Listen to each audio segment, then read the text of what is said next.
Antropoceno. Se encienden las luces y nuevamente Antropoceno se encuentra una semana más para hablar de lo que más le interesa. No solamente lo que pasa en su entorno en esta época del Antropoceno, sino también reflexionar qué le pasa a cada uno de los miembros de esta sociedad.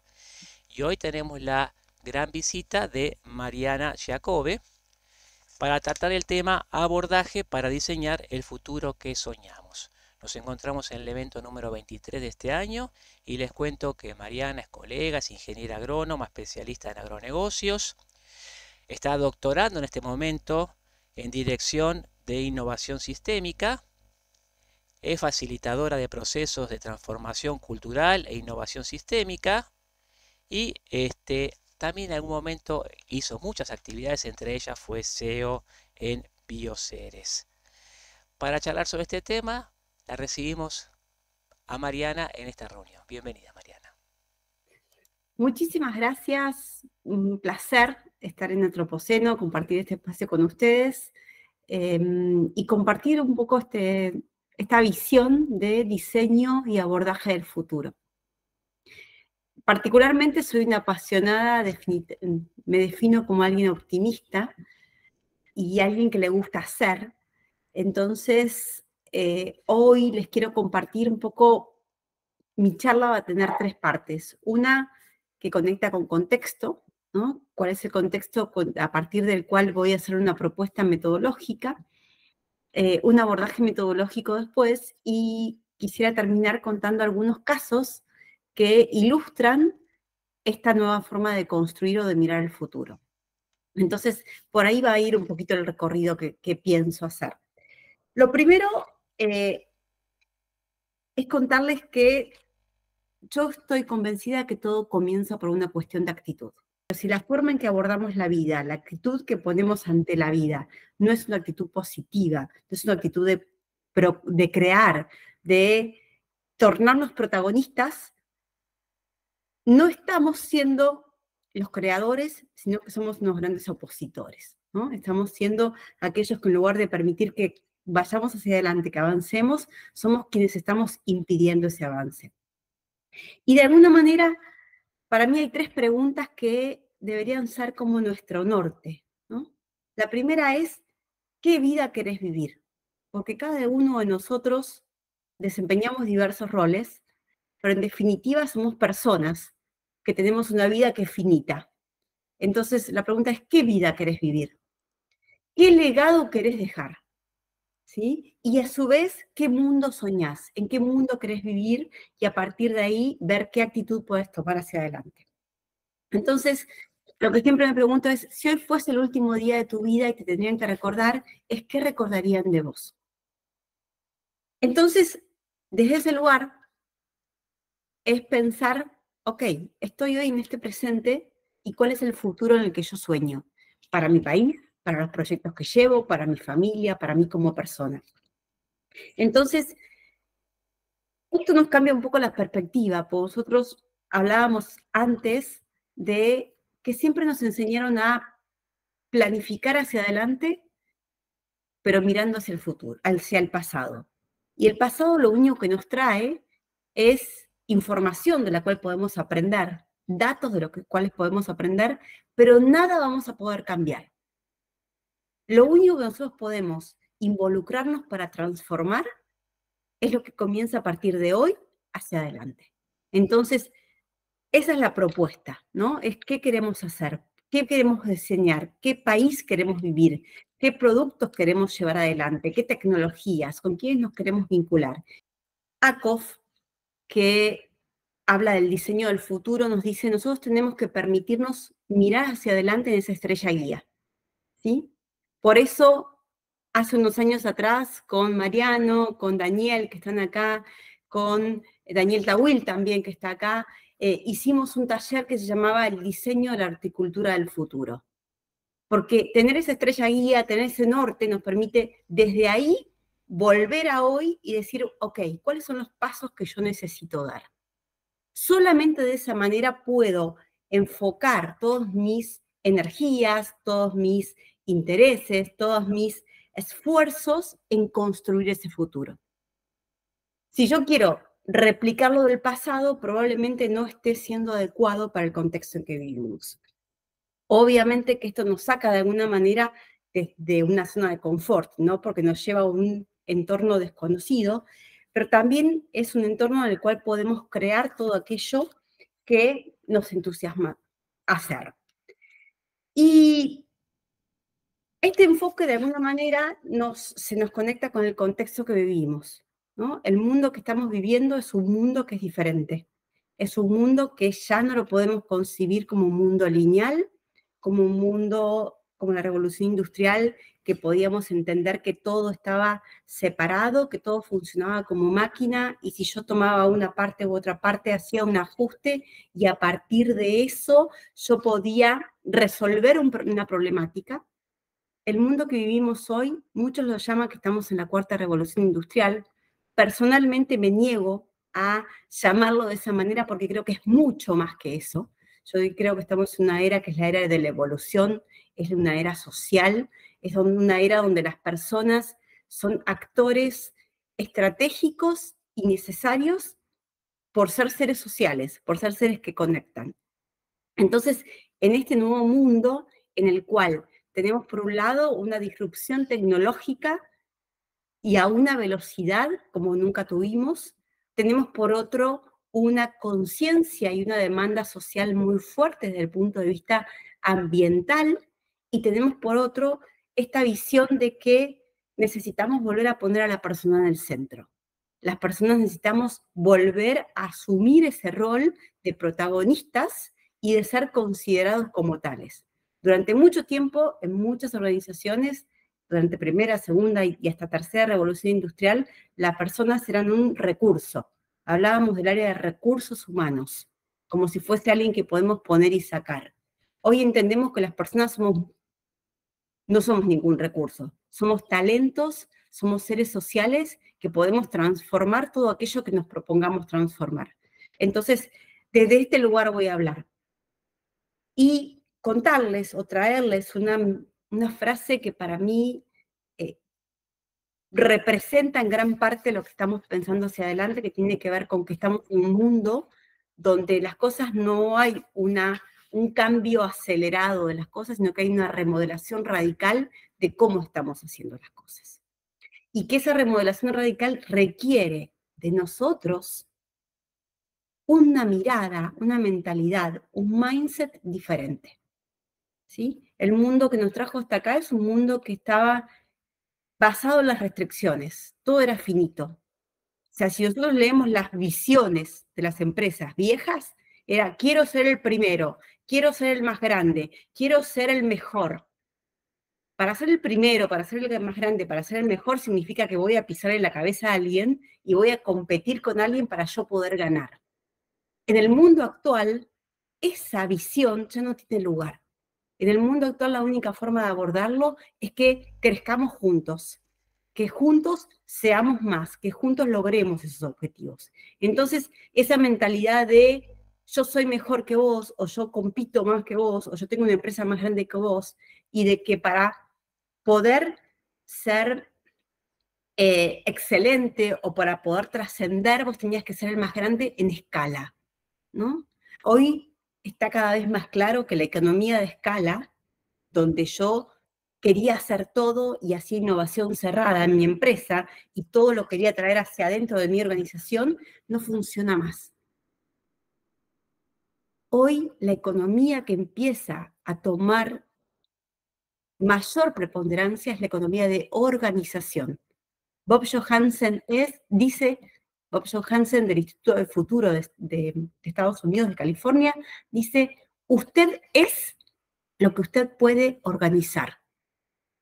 Y seguramente muchos de ustedes han visto esa imagen del pez grande que se va comiendo a los pececitos sueltos. Entonces, esa era la economía de escala. Mientras que la economía de organización son todos esos pececitos pequeños que organizados tras un propósito común, que entendiendo muy bien lo que saben que hacer, se arman de forma tal que parecen un pez mucho más grande que el pez grande.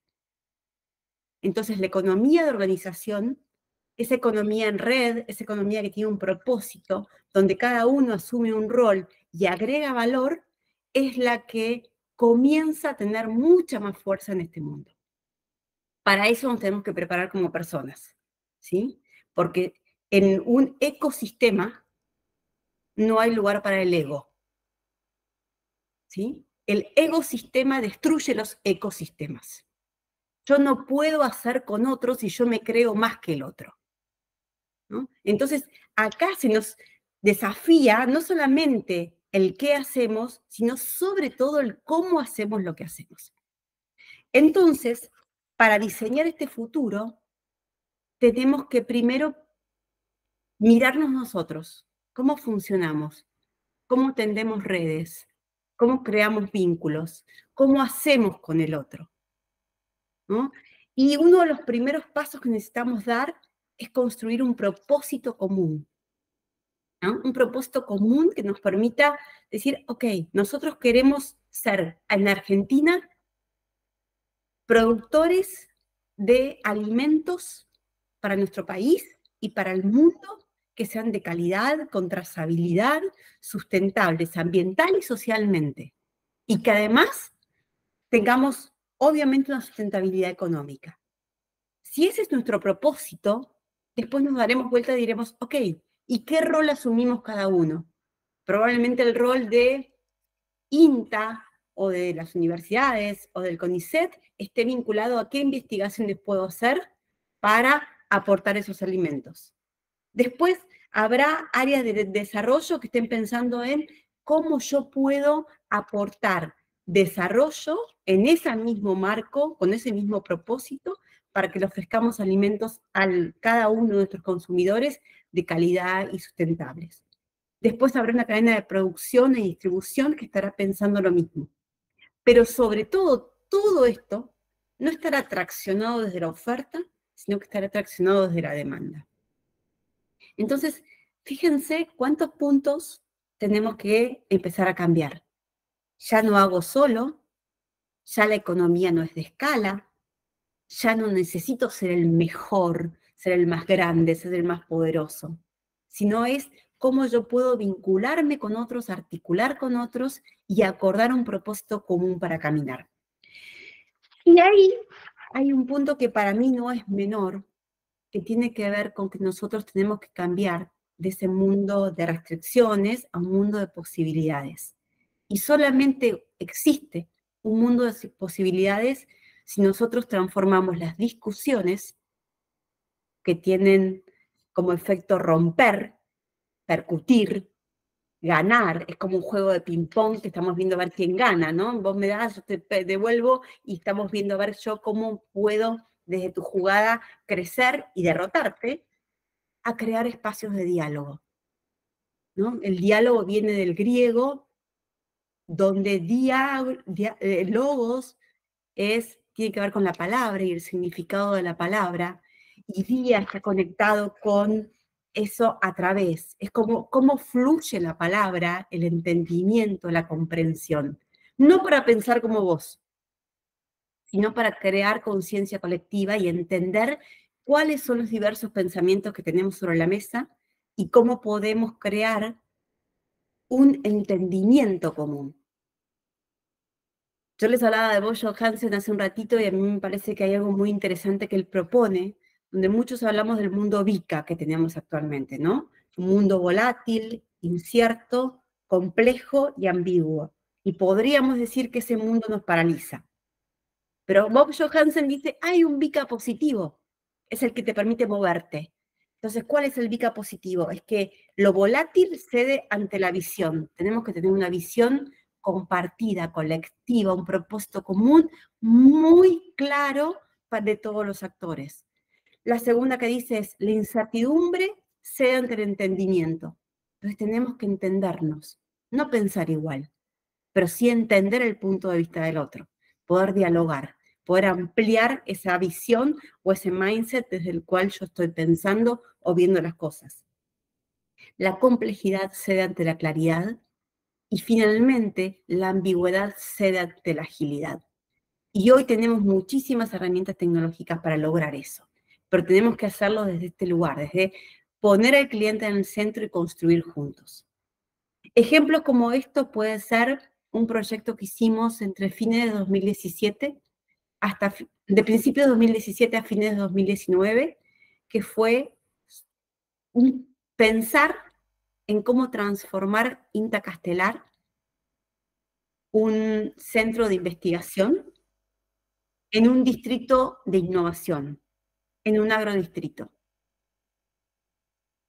A mí me tocó el placer, el rol, la fortuna de ser la facilitadora de ese proceso, y era la cuarta vez que INTA, conmigo era la cuarta, que INTA pagaba a un consultor para crear esta idea. Entonces, la idea estaba, venía de muchas veces. El tema es el cómo lo hicimos. Yo podría haberlo hecho muy rápido si me juntaba con 2 o 3 y lo escribía sola, pero no era la idea, no era el objetivo, porque ese iba a ser mi proyecto y no el proyecto de todos. Entonces, lo que hicimos fue invitar a todos los actores que iban a estar implicados para que ayudaran en esa construcción. A partir de invitarlos a todos, abiertamente, había muchas personas que pensaban de forma distinta, que creían, estaban de un lado de la sala y del otro lado de la sala, pero lo que nos unía era un propósito común, era pensar cómo podíamos transformar un instituto de investigación en un área de innovación, donde hubiese empresas, universidades, espacios de prototipado, donde se pudiese vincular con la sociedad, con lo urbano. Entonces fuimos más de 240 personas que construimos este proyecto.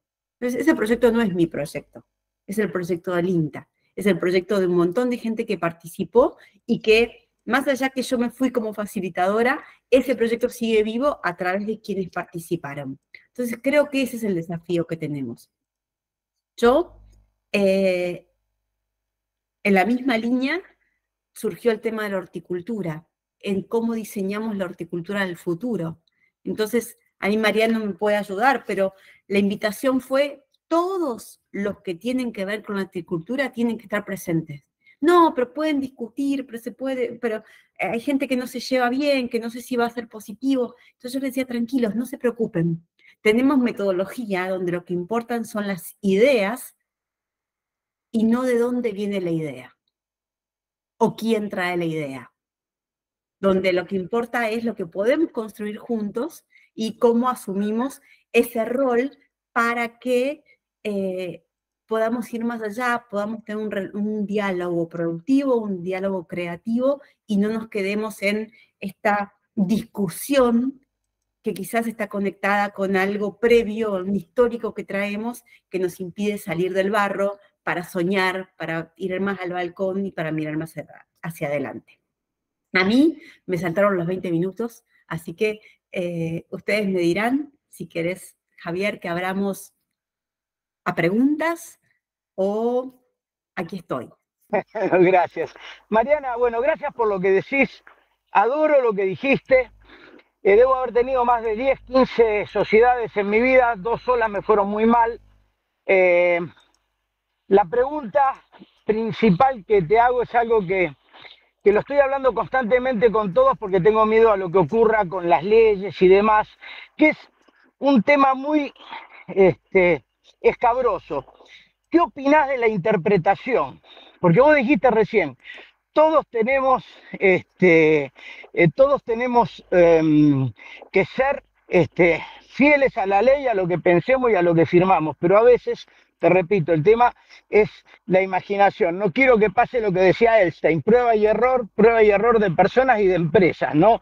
¿Cómo hacer para lograr que todos entiendan, no egoístamente para sí mismos, lo que va a ser ese proyecto grande que vos pensás? Gracias, Miguel, por la pregunta. El primer punto tiene que ver con que cada uno nos preguntemos desde qué lugar estamos, ¿no? Si estamos pensando para mi bien personal y para mi ego y para mi rédito y para ser el más grande y ser el mejor, o si estamos pensando en un propósito que nos excede. O sea, ¿cuál es el legado que queremos dejar y qué es lo que podemos construir? Entonces, esa para mí es el primer aspecto.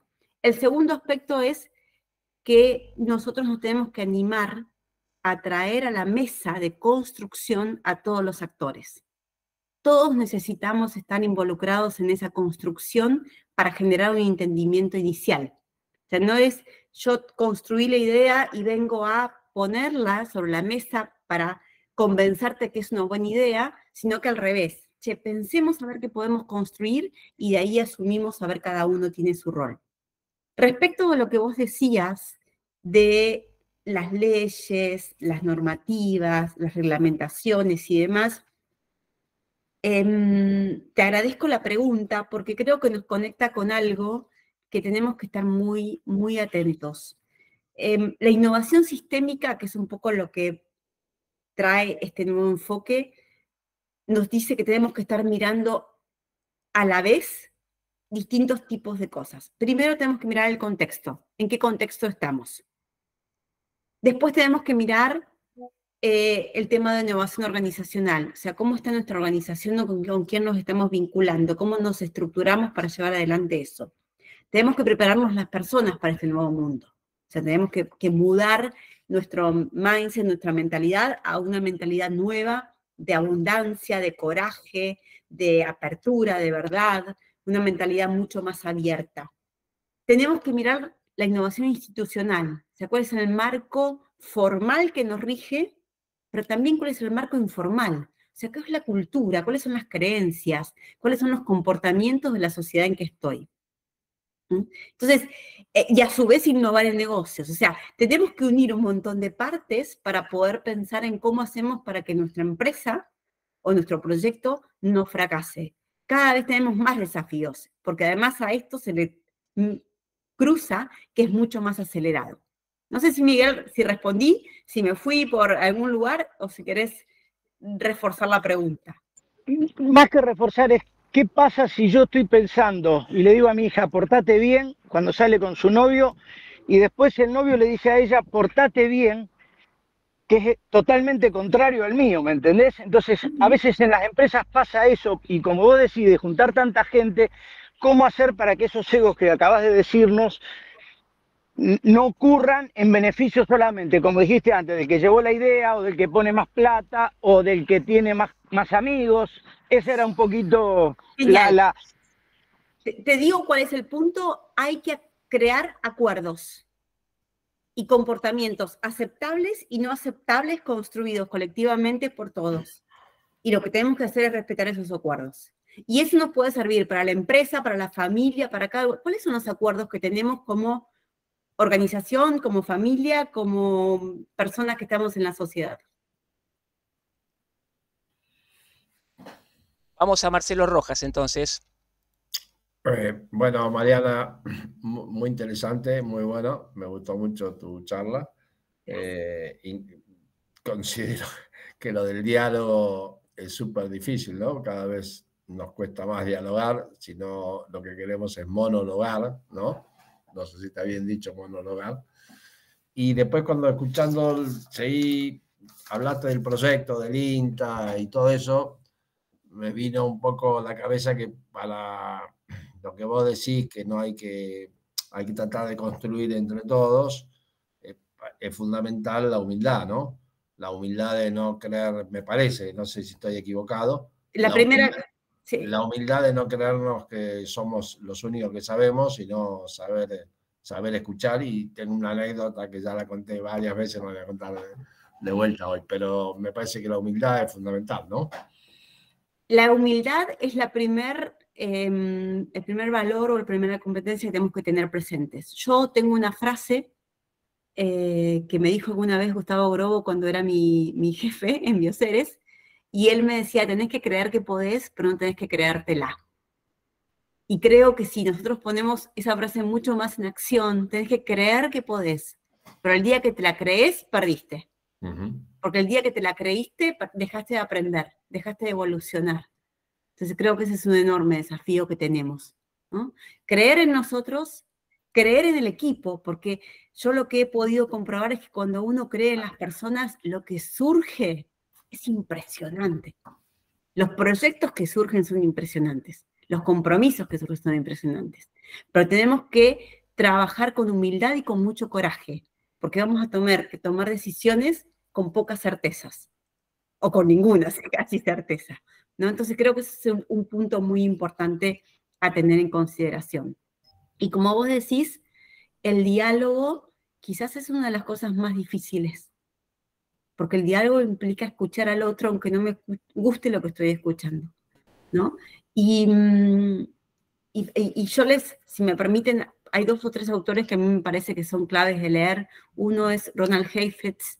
Ronald Heifetz de la Universidad de Harvard habla de competencias técnicas y de competencias adaptativas. Las competencias técnicas tienen que ver con el conocimiento de la actividad específica, podríamos decir conocimiento técnico, o sea, sos contador y sabés hacer balances, conciliaciones, sos ingeniero y sabés armar la producción y demás. Pero las competencias adaptativas es el cómo haces lo que haces.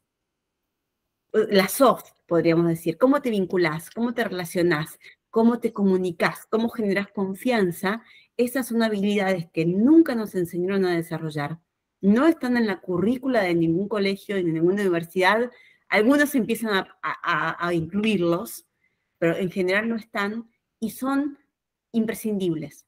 O sea, el conocimiento técnico es necesario e imprescindible, pero no suficiente. Entonces, tenemos que seguir aprendiendo y lo que nos queda aprender es cómo podemos hacer con otros, cómo nos relacionamos más productivamente.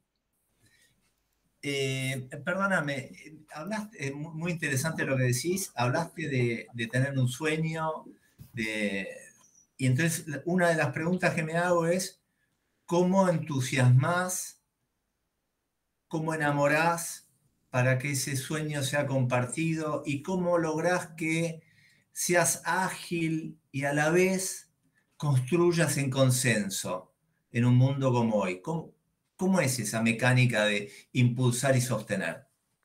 Gracias, Mario. A ver, hay varias metodologías que nos ayudan a construir desde ese lugar. ACOF, que habla de innovación sistémica, tiene toda una metodología de diseño de futuro. Y una de las cosas que de las distintas herramientas dicen, hay que incluir a todos los actores implicados en la construcción. ¿Qué significa esto? Significa que cuando yo quiero armar un proyecto o cuando quiero hacer un cambio en la empresa, tengo que mirar todos los que van a tener algo que ver con ese proyecto. Y todas esas personas tienen que estar invitadas en esa construcción. A veces no van a poder aportar mucho, porque tal vez son más operativos que estratégicos, pero van a entender, te van a escuchar y van a aprender. Entonces después el mayor desafío está, y gracias Mario porque esto me trae algo, es que el tipo de liderazgo ha evolucionado. El jefe de la estructura vertical no tiene más lugar en los actuales mundos, ¿no? Nadie quiere una bajada de línea, menos las nuevas generaciones, que quieren tener propósito, que quieren sentirse para qué valor agregan, cómo lo agregan, y te van a desafiar todo el tiempo, ¿no? Porque dicen, yo quiero sentir ¿por qué hace sentido esto para mí? Y si no hace sentido, me voy a buscar otro lugar donde me haga sentido, donde yo sienta que agrego valor. Entonces, ese es el punto 1. O sea, tenemos que pasar de ser jefes, que es el que sabe y que dice qué hacer, a ser facilitadores. Y el facilitador es el que crea el ambiente para que ocurra la creatividad, para que ocurra la innovación, dándole espacio a las personas de su equipo, de su red, de lo con quienes se vincula. Entonces, eso nos desafía, porque si yo antes sabía y decía qué hacer, ahora tengo que escuchar. ¿De qué me estás hablando? Entonces, ese es un desafío adaptativo, o sea, tenemos que cambiar la forma en que lideramos. Les tiro otro autor, porque a mí me parece que hay muchos autores muy lindos para escuchar, para leer, que es Benjamin Zander. Benjamin Zander es el director de la Orquesta Filarmónica de Boston, y él tiene un libro que escribió con su esposa que se llama El arte de las posibilidades. En Argentina está traducido como el arte de lo posible. Es el arte de las posibilidades. Y él habla de que venimos de un mundo de restricción, donde todo es finito, donde hay que competir, donde uno gana y otro pierde, a un mundo de las posibilidades, donde todo es posible, pero tenemos que poner otro enfoque. Entonces creo que esto nos puede ayudar. Y él dice que un director de orquesta no toca ningún instrumento, pero sí crea el ambiente para que cada uno de los músicos brille tocando el instrumento que toca, ¿no? Entonces nosotros tenemos que convertirnos como líderes en directores de orquesta. No es fácil. Yo fui consultora que sabía y decía que había que hacer. Pasar a ser facilitadora para mí fue dificilísimo, porque se torna mucho más en hacer preguntas que dar las respuestas. Entonces creo que ese es el camino. Se puede, hay que trabajarlo. Bueno, muchas gracias Javier, muchas gracias Mariana. La verdad que tu charla es un desafío ontológico. Me hizo recordar lo siguiente. Cuando estuvimos en la mezquita de Córdoba, el guía empieza a usar unas palabras de las 1001 noches y parecía que estaba hablando de Sherezade y de pronto nos lleva a un rincón y todo eso que él decía en hermosas palabras, de pronto nos muestra el lugar que miraba la Meca y dice, no son palabras de las 1001 noches, es una descripción de la realidad. Y después tuvo una buenísima cuando dice que la mezquita de Córdoba está dentro de la catedral de Córdoba. Entonces, cuando llega el rey, creo que fue Alfonso el Sabio, a Córdoba, y el que había conquistado la ciudad, creo que era San Isidro, ya había construido la catedral adentro de la mezquita. Entonces el rey le dice, usted es un criminal porque catedrales de estas hay centenares por toda Europa, pero esta mezquita es única. Sin embargo, dice el guía, el hecho de haber hecho la catedral dentro de la mezquita es la única mezquita que se preservó en Europa, porque todas las otras, al no tener una catedral adentro, las desmantelaron. Toda esta metáfora poética es porque todo lo que dice Mariana, que alguien puede pensar que es un poco, digamos, fantasioso, lo vivimos Daniel Aguilera, Daniel Tawil y el suscripto cuando estuvimos en INTA Castelar en aquel encuentro que hoy lo denominabas, yo lo recuerdo como Soñemos la Horticultura. Sí. No es que lo recuerdo, sino que lo evoco una y otra vez porque conservé algo que sería importantísimo que le digas a todos. Mientras Mariana coordinaba como directora de orquesta ese encuentro donde hubo el milagro de que agroecologistas y agromercantilistas logramos un diálogo y un consenso, había una dibujante que lo graficó todo como si fuera un jeroglífico en la pared. Eso lo tenés que contar. Ese documento está. Entonces, esa es la parte valiosa. La parte crítica, un poco como preguntaba Milano, ¿cómo es posible que hicimos semejante epopeya en el INTA Castelar y luego vino un gobierno que lo ignoró totalmente? Entonces, ¿qué debemos hacer las víctimas de los gobiernos cuando hacemos un esfuerzo ímprobo para hacer una orquesta y tocar cada uno el instrumento y viene un coronel de orquesta y lo desmantela? Gracias, Mariano, gracias por la reflexión. Yo te voy a dar una buena noticia que no sé si todos sabían, pero porque a veces estas cosas no aparecen. Yo, por una de las cosas que trabajé mucho y por eso decía que teníamos que incluir a todos los actores de INTA, lo de horticultura fue una parte de todo ese proyecto de casi 30 meses, pero yo decía, tenemos que incluir a todos los que forman parte. Y los directores de institutos y de centros de INTA Castelar decían, es la primera vez que nos juntamos, más allá que hace 30 años que a lo mejor estamos trabajando en el mismo espacio más o menos físico, pero es la primera vez que nos juntamos a hacer algo en distintas áreas. Entonces yo digo que ahí dejó de ser mi proyecto para ser el proyecto de todos. Hacia fines del gobierno anterior, me llamaron porque habían retomado la idea de poner este proyecto como algo que el INTA quería hacer, ¿no? Porque nuevamente, ¿qué estaba pasando? O sea, ¿por qué a mí me llaman o busca el INTA hacer esto?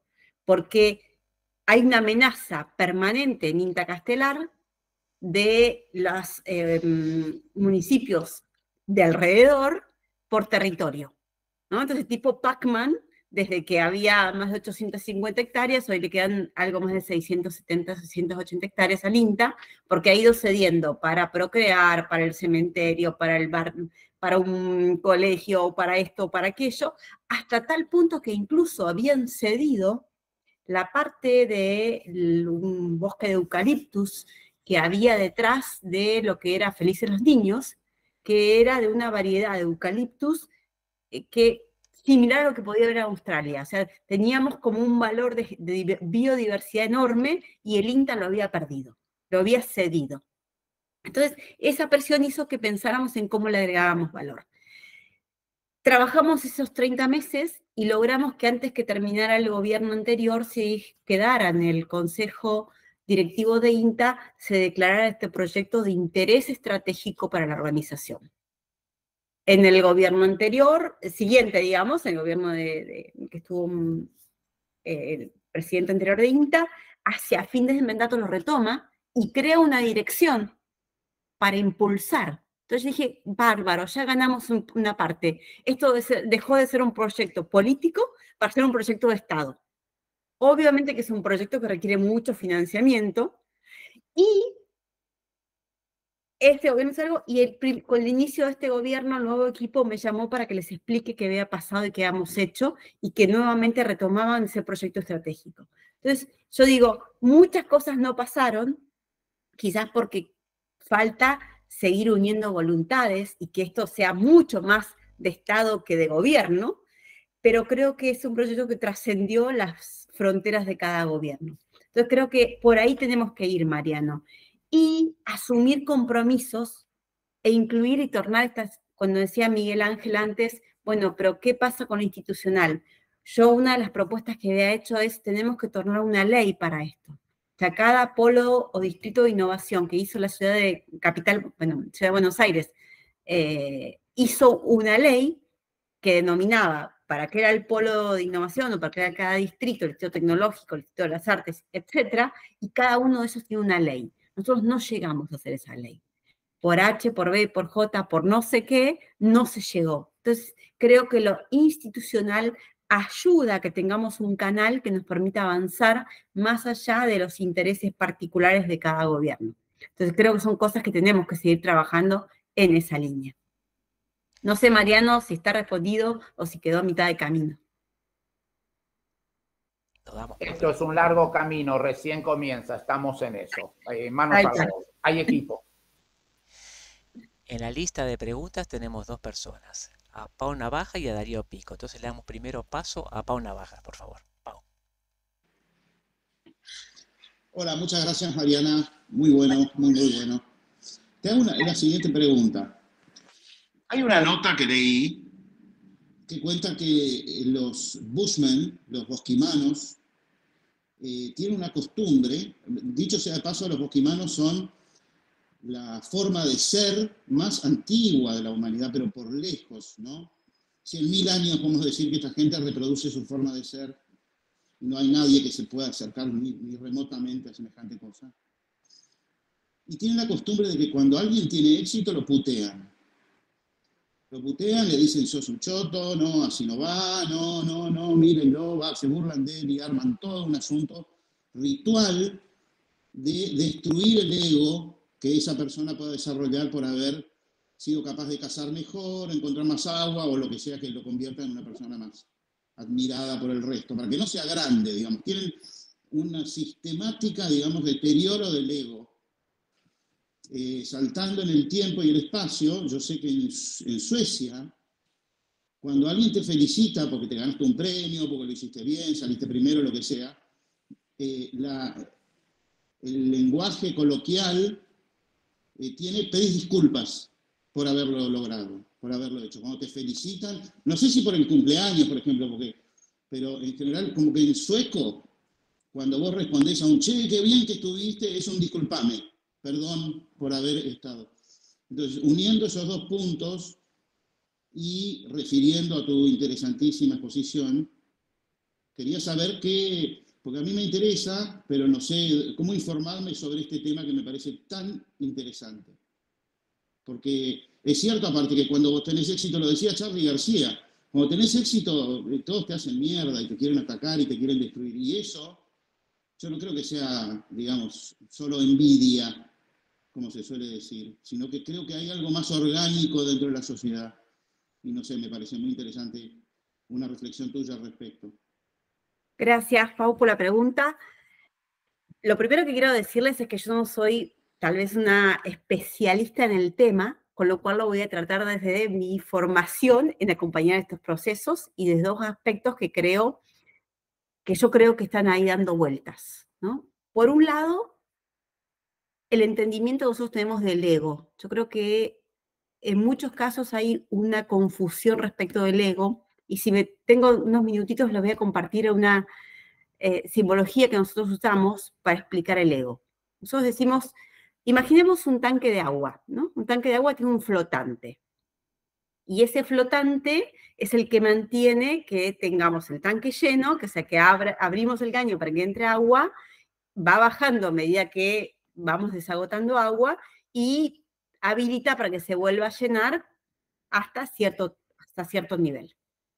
Entonces, cuando el flotante funciona y el tanque ni rebalsa ni se queda sin agua, nosotros decimos que tenemos una autoestima consistente.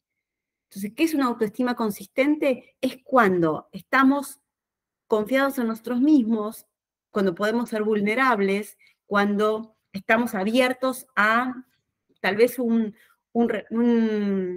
vamos a decir, una crítica o un feedback que nos dice que algo hicimos mal, o que teníamos que repensarlo, o que alguna actitud no fue positiva, y nosotros la podemos reconocer, lo podemos agradecer, y volvemos a llenar el tanque porque decimos, ok, lo resuelvo, lo hice mal, no salió bien, lo acomodo, y ni me pego ni me la creo. Cuando el tanque se vacía, lo que yo tengo es una sumisión o una depresión, ¿no? Entonces es como que siempre me estoy castigando. No puedo reconocer que, ok, necesito que alguien me llene el tanque y que me reconozcan para volver a tener como una autoestima consistente. Entonces ahí estoy en un estado donde siempre estoy necesitando alimentación adicional extra. Cuando el flotante se rompe y empieza a desbordar, mucha gente dice, uy, mira qué ego positivo tiene. No, esa persona que es agresiva, que se la cree, que es hasta arrogante, no tiene una autoestima consistente, tiene un problema de autoestima, entonces desborda. Entonces yo creo que eso tenemos que tenerlo, o sea, lo que nosotros necesitamos tener es una autoestima consistente. Cuando el ego está muy presente de que yo, el yoísmo, y yo soy mejor que los demás, es que estoy teniendo un problema de autoestima. Eso punto uno, y eso lo trabajamos mucho con un aliado que es un experto en transformación personal y organizacional y de cultura, y está muy bien formado, pero trabajamos juntos, o sea, unimos saberes. Y el otro punto que creo que Pau nos trae a las raíces, que tiene que ver con las creencias, con la cultura, con esto que es nuestra mentalidad, de dónde venimos. Y lo voy a graficar con un ejemplo. Nosotros hicimos un programa que se llama Transformagro, que es un espacio de aprendizaje, ¿no? De cómo aprendemos para innovar sistémicamente con todo esto que tenemos. Y hace 10 días tuvimos invitado a Lino Barañao, porque creemos que Lino tiene una visión desde distintos lugares muy rica y dialogamos con él. Y le preguntábamos, Lino, ¿por qué en Argentina los científicos publican papers todo el tiempo, pero nadie quiere patentar? Nadie piensa en la aplicabilidad, nadie piensa en tornar esa investigación básica en un producto, en una tecnología. Y dice, mire, yo creo que esto tiene una raíz que tiene que ver con la fundación del CONICET. Cuando el CONICET comienza a diseñarse, a pensarse, había como dos corrientes. Por un lado, José, que decía que había que hacer ciencia básica, y por otro lado estaba Menéndez, que decía sí, ok, ciencia básica sí, pero también tiene que ser aplicada. Tenemos que hacer las dos cosas, ¿no? Menéndez falleció. Entonces, la visión con la que se construye el CONICET es la de José, de hacer ciencia básica. Entonces, eso está en nuestras raíces, está de alguna manera en nuestro ADN o el ADN de quienes forman parte de CONICET. Entonces, hoy no vamos a cambiar una forma de proceder o una cultura que se construyó durante tantas décadas simplemente por decirles, tenés que cambiar. ahora hay que hacer patentes y papers. O sea, la patente primero y después publica tantos papers como puedas, porque esos refuerzan la patente. Están diciendo que fuiste vos el inventor, que creaste ese valor. Entonces, ahí es donde tenemos que trabajar en una transformación de mindset, de mentalidad, de cultura, y es mucho más profunda. No es hacia afuera, es hacia adentro. Es pensar por qué los anglosajones tienen una manera de mirar, reconocen el crecimiento, está bien ganar plata, mientras que los latinos o los hispanoamericanos tenemos una visión que el que gana plata está mal, ¿no? Yo creo que tiene que ver mucho con de dónde venimos, cuáles son las creencias que nos trajeron hasta acá, y tal vez la pregunta que nos tenemos que hacer es, ¿esas creencias siguen siendo válidas? Porque muchas veces no nos preguntamos eso, ¿no? No reflexionamos sobre lo que creemos. Hay un libro que se llama El Quinto Acuerdo, escrito en función de la sabiduría tolteca, por Ruiz. Ruiz. Ya voy a recordar el nombre exacto, pero no lo recuerdo ahora. Martín Ruiz. Martín Ruiz, gracias. Yo le publiqué los 4 acuerdos. Los 4 acuerdos o el quinto acuerdo, y que él plantea que uno de los 5 acuerdos es que tenemos que hasta descreer de lo que nosotros decimos y creemos, ¿no? Para darnos ese espacio de reflexionar sobre aquello que para nosotros está tallado en piedra. ¿Está tan tallado en piedra? Eso es lo que nos permite evolucionar, repreguntarnos, ¿no? Entonces creo que, gracias por lo que trajiste, Pau, porque yo creo que eso es lo que nos está desafiando. Si nos animamos a desafiarnos, por ahí muchas veces nuestros hijos nos desafían, ¿no? Pero ¿y eso de dónde viene, esa creencia? ¿Sabe? ¿Por qué siempre hicieron esto así? Y porque siempre lo hicimos así. ¿Y tiene sentido seguir haciéndolo así? ¿Seguimos agregando valor? Entonces creo que estamos en un momento casi como de quiebre si nos permitimos dudar incluso de nosotros mismos. Para mí esta es la época del pensamiento crítico. Cada vez las personas tenemos que tener más pensamiento crítico. O sea, yo decía, está bien la inteligencia artificial, fantástica, todo muy bien, pero yo solamente tengo que saber más que la inteligencia artificial. Tengo que preguntarme si los datos de la inteligencia artificial me está trayendo son coherentes, tienen sentido, hacen lugar, porque la inteligencia artificial en definitiva es el resultado de los datos que yo entré y de los algoritmos que creamos. Entonces, el pensamiento crítico para mí es la habilidad que necesitamos desarrollar. Perdón, me copé. Muy bien. Vamos a Darío Pico, entonces. Darío. Muchas gracias, Mariana. Un placer. Sí. ¿Me escuchan bien? Perfecto. Perfecto. Bueno, yo creo haber entendido bien sus puntos de vista sobre la actitud que un grupo puede llegar a tener para innovar. Pero creo que las entiendo muy bien en el caso de contextos preexistentes, es decir, una empresa, un grupo de investigación, pero son contextos en el cual las personas ya están, los objetivos se rediseñan y se trata de conseguir actitudes distintas de las personas. Ahora bien, volviendo a su frase inicial, ¿cómo quiero vivir? La pregunta toma otra característica. Como quiero vivir puede no depender de un contexto determinado, precisamente porque los contextos en los que vivo no me gusten. Por ejemplo, no me gusta cómo vivimos en este país. Podría plantearme cómo lo cambio.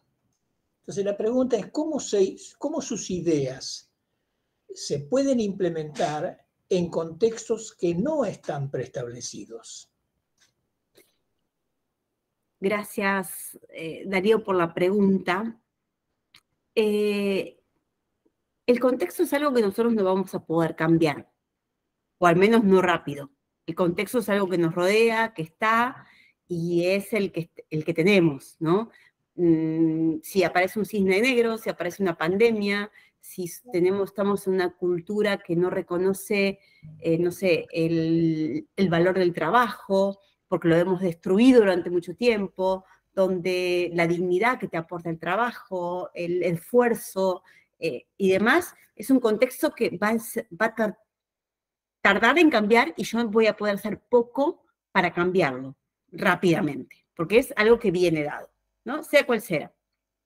Lo que yo sí puedo manejar es cuál es mi actitud frente a ese contexto, ¿no? Entonces yo puedo decir, ok, este es el contexto que está, yo no lo puedo cambiar, pero ¿qué voy a hacer?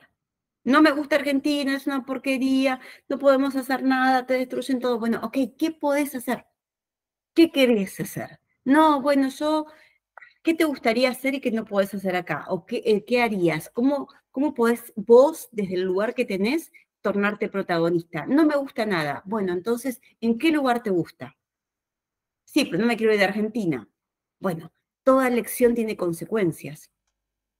Si vos elegís no irte de Argentina, vos sabés que vas a tener que lidiar en un contexto que no solamente tiene la complejidad global, sino que además tiene la complejidad local. Prepárate de la mejor manera posible para no tornarte una víctima que se queja todo el tiempo, sino que te tornes un protagonista de crear la vida que querés vivir. Dices, ok, yo no puedo manejar todo, pero en este contexto esto sí lo puedo manejar.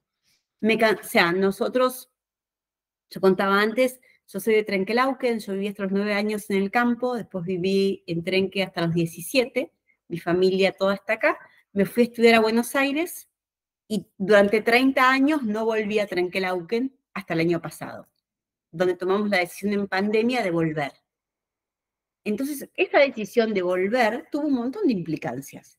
Mi hija adolescente, con todo lo que implica sacarla de un lugar donde había nacido, pero también de venir a un lugar más seguro, más tranquilo, cerca de la familia. Entonces, cada decisión que tomamos, vivimos en Funes, al lado de Rosario, y la verdad que crear un adolescente ahí a lo mejor no me siento tan tranquila. Bueno, ¿qué vas a hacer? Y bueno, me voy a una ciudad que tiene 47.000 habitantes, donde también hay inseguridad, pero yo al menos sé quiénes son los papás de los amigos con que está mi hija. Y puedo ir a buscarla, y voy y vengo, y la veo y ando en bicicleta. Entonces, es la actitud. El contexto no lo podemos cambiar. ¿Cómo nosotros asumimos y nos posicionamos frente a esa situación? ¿Y qué queremos hacer? Y podemos hacer de cero, ¿sí? Yo tengo muchos ejemplos. Yo decía, yo soy, después de dejar Bioceres, en fines de 2011, empecé a ser emprendedora. Y emprendo todo el tiempo. Y cada vez tengo más emprendimientos. Pero, ¿por qué puedo tener más? Y porque no los hago sola. Porque los hago con otros. Porque somos redes de redes de redes para distintas cosas. Entonces, creo que tiene que ver con la actitud, con elegir qué queremos hacer y comprometernos y actuar en consecuencia. No sé si Darío, si contesté o no contesté, pero yo creo que va por ahí. Muy bien. Gracias, es un poco, digamos así, por supuesto las preguntas y las respuestas están teñidas de experiencias personales, digamos, ¿no es cierto? Totalmente. Por supuesto no voy a hablar de mis experiencias personales, pero la realidad es que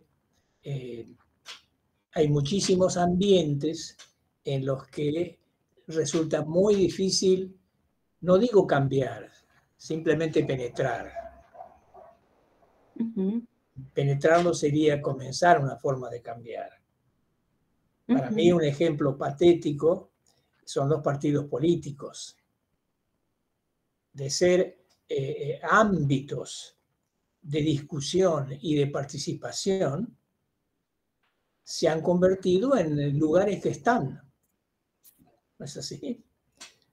Entonces, para muchísimas personas que hemos tenido alguna vez alguna voluntad de participar en política, nos hemos encontrado que era como tocar timbre en un panteón, digamos así, ¿no es cierto? Por eso le digo que a veces la pregunta estaba teñida Y entiendo que su respuesta también está teñida por sus éxitos. O no. A ver, a mí me gusta mucho la visión de Führer Buckminster, que él dice, cuando hay un modelo que vos crees que no funciona más, que no sirve más, en lugar de pelear contra ese modelo, crea uno superador que torne ese modelo obsoleto. O sea, mi mirada es, creemos algo que sea superador, que torne ese modelo obsoleto, porque la energía es una sola. Entonces yo prefiero enfocarla en construir. O sea, a mí me gusta esta idea, pero cada uno elige la idea, ¿no? Creo que ese es un camino, ¿no? Yo creo en esto. Si construyamos algo que sea superador. Le damos la palabra a Mariano Vinograd, ¿te parece? Mariano. Te escuchamos, Mariano. Me interesó, sí, acá estoy. Me interesó mucho esta charla con Barañao, en donde él explicaba el gen original del CONICET, ¿no? De CONICET. En donde dos pensadores, uno de los cuales veneramos muchísimo, Husserl, en fin, o Leloir, transmitieron un gen que durante X años probablemente hizo que fuera una institución, así como Alberdi o Roca, o Sarmiento, durante 50 o 60 años nos marcaron un rumbo que nos llevó a la grandeza. Hay algún momento en donde puede ser que esa llama se haya agotado. Entonces pienso en el INTA. El INTA fue creado en el 56. Vaya, justo cuando se derrocó el peronismo y cuando la revolución libertadora, que algunos critican. Entonces, ¿qué pensaba esa revolución libertadora? ¿Qué pensaban Sadowski y Ricieri Frondizi en la Universidad de Buenos Aires? Y sería muy interesante hacer el psicoanálisis del INTA, ¿no? La genética, la epigenética del INTA. ¿Ese INTA sigue teniendo vigencia hoy?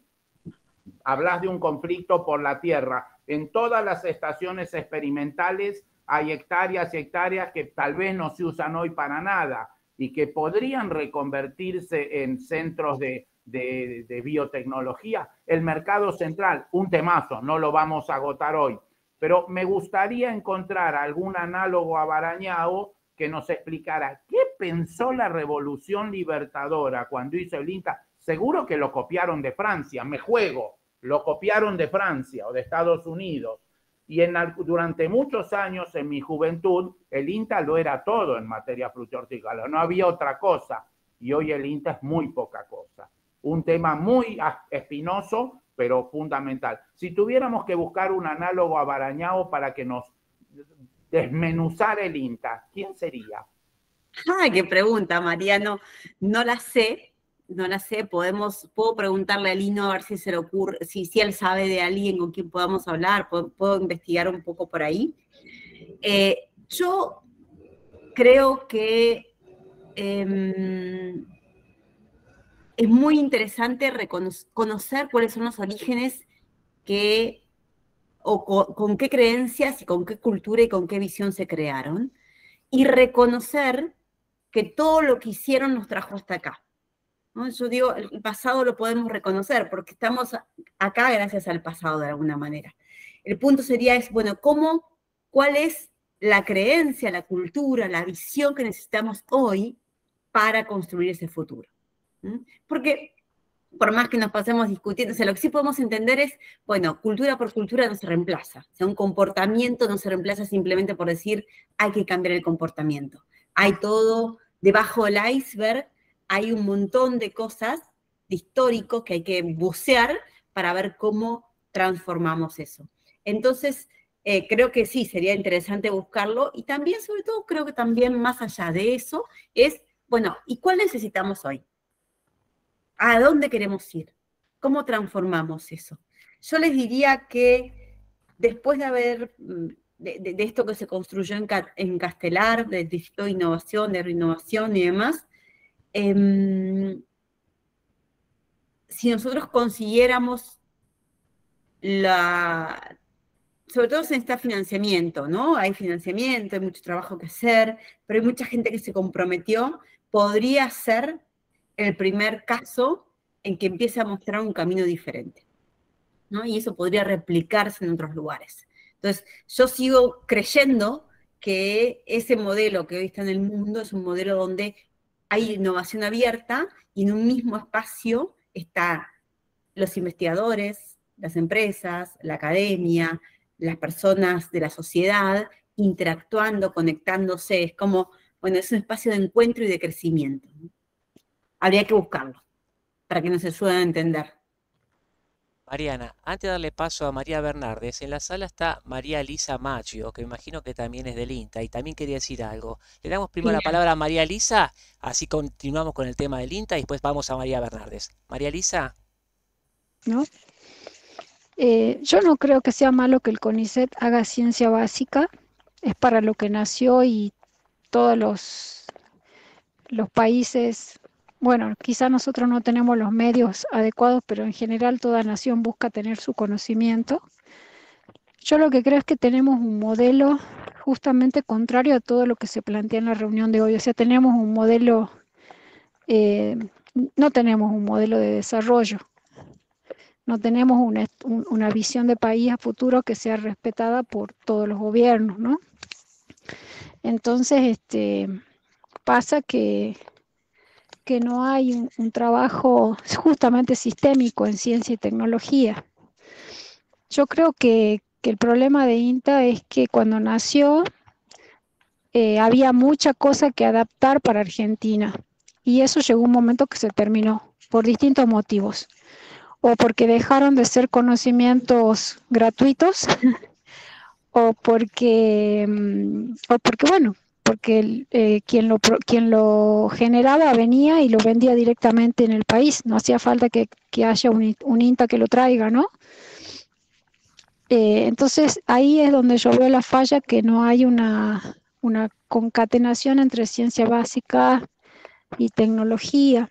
Inclusive como sociedad tenemos una visión muy sesgada, muy pequeña de las cosas. Por ejemplo, siempre CONICET está mejor visto que INTA, y la misma gente de CONICET yo veo que busca temas cortos y muy innovadores o muy de onda, de moda o nuevos, porque es lo que necesita para publicar y poder estar en carrera.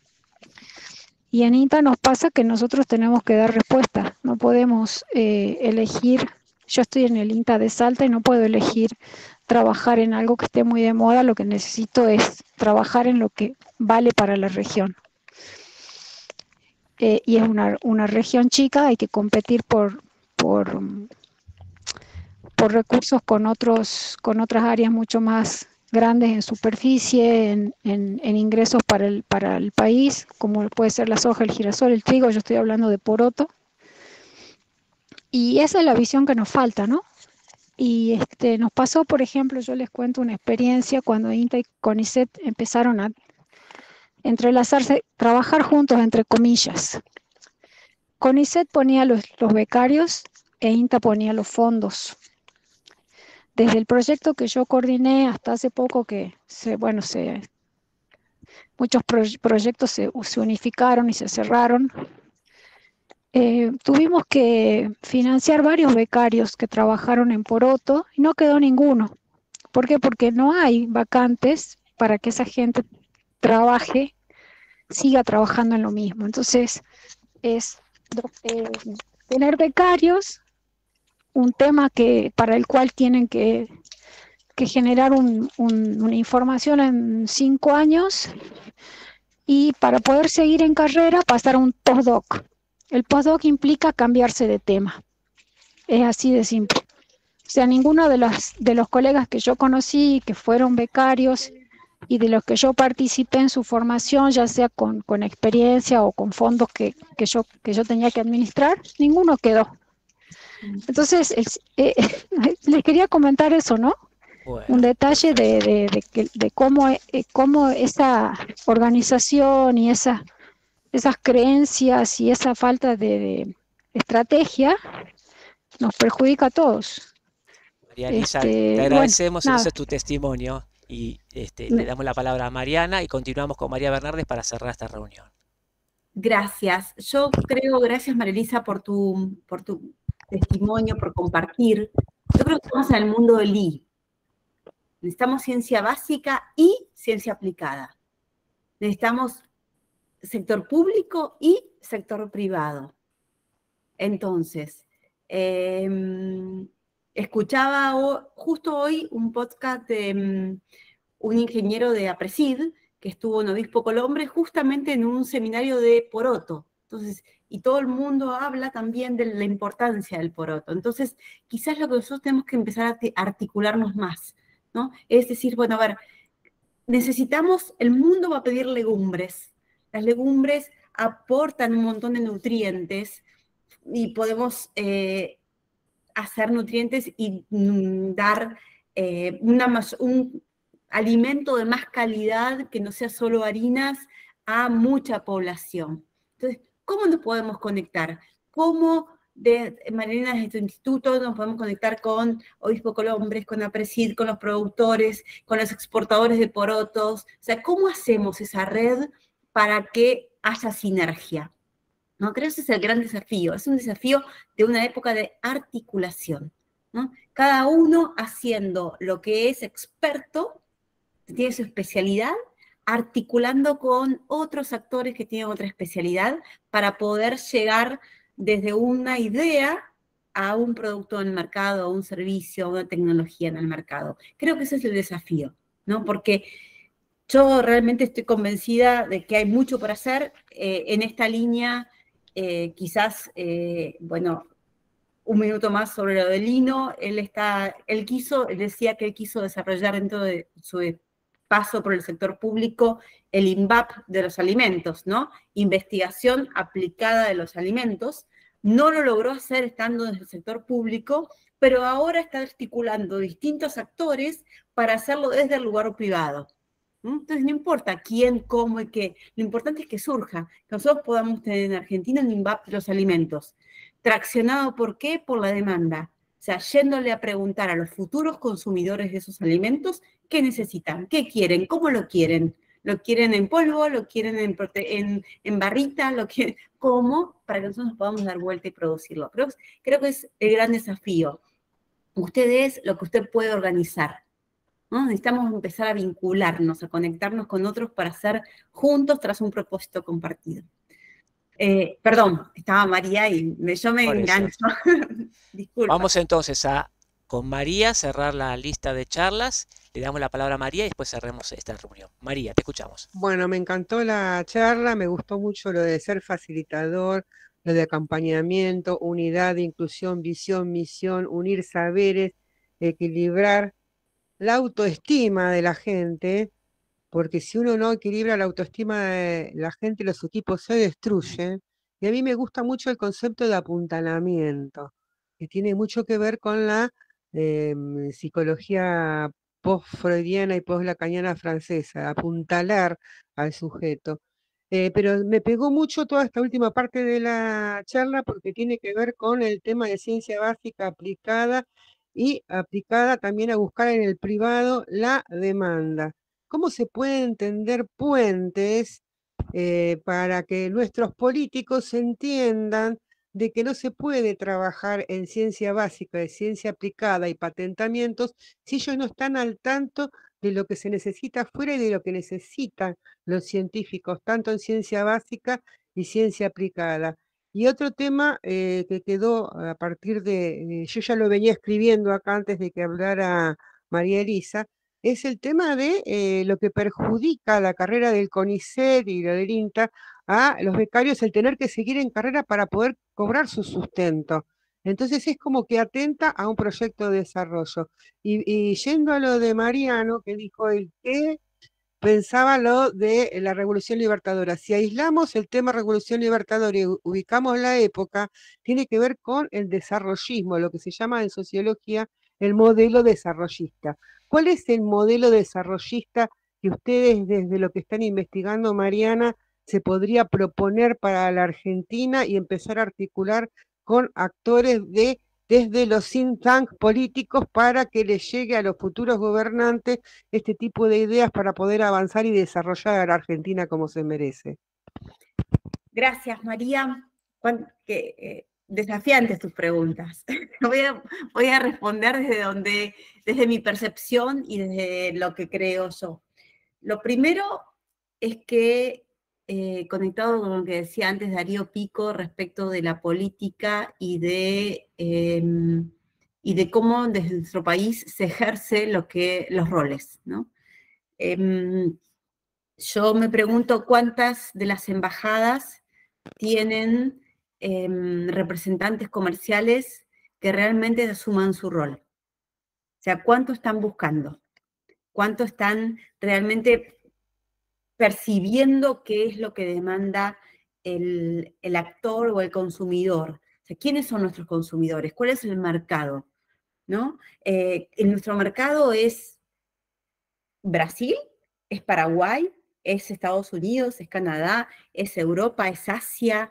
¿Quién es nuestro mercado? ¿Qué quieren? ¿Cómo lo quieren? ¿Qué van a comprar? ¿Qué están buscando? ¿Cómo se lo podemos vender? Nosotros necesitamos hacer benchmarking, o sea, estar como preguntando, levantando datos de qué quieren, qué está pidiendo la sociedad. Yo creo que ese es el punto 1. Nosotros en general hemos estado acostumbrados a hacer y después salir a vender lo que hicimos. Hay que dar vuelta a la pelota. Tenemos que salir a ver qué necesitan, qué quieren comprar. Tenemos que ver, Ricky Negri decía la semana pasada en un reporte, miren en Senasa. En Senasa van a poder ver un montón de información de qué productos están codificados, de cuáles no, cómo están codificados, qué situación tienen. Entonces, busquen caminos sencillos.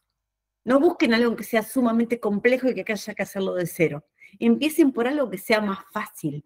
Porque si necesitamos unir muchos puntos, tal vez hay una discusión de una barrera arancelaria que no tiene que ver ni con el producto, ni con la calidad, ni con el precio, simplemente tiene que ver con que no quiero recibirlo por algún otro problema político o estratégico o de mercados o de no sé qué.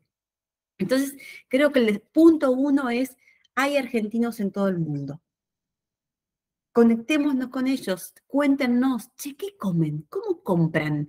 Yo recuerdo cuando hice la maestría, yo no tenía, era estudiante, me había terminado de agronomía y estudiante, y el negro Ordóñez, Héctor Ordóñez, contaba que él no podía perder tiempo en lavar la lechuga o la rúcula, entonces la compraba lavada. Y yo, en mi mirada, en mi mentalidad de estudiante con cero plata, decía, ¿cómo va a gastar tanto en la lechuga lavada? Es mucho más cara. Pero claro, él decía, ¿saben qué pasa? Que yo esa hora o ese tiempo que yo invierto en lavar la lechuga, si estoy trabajando gano más y puedo comprar muchos más kilos de lechuga lavada, porque tengo un servicio que alguien me está prestando y que lo va a prestar de una mejor manera. Entonces, eso es lo que tenemos que preguntarnos. ¿Qué está demandando el mundo? ¿De qué manera? ¿De qué forma? O sea, nos contaban, llegamos a vender barritas de cereales a Japón, y en Japón, como son muy políticos y no nos van a decir que no, no teníamos respuesta, no teníamos respuesta, no teníamos respuesta. Hasta que llegamos a través de un vínculo para que nos dijeran, che, ¿por qué no responden? Y el punto fue, y lo que pasa es que esto tiene un montón de semillas, esto es lo que comen los pájaros. Nosotros comemos tipo mazapán, más blandito, un único color. Todo. Entonces, estoy queriendo venderles algo que nunca me van a comprar. Entonces, ¿qué compra ese consumidor? Sería la primera pregunta.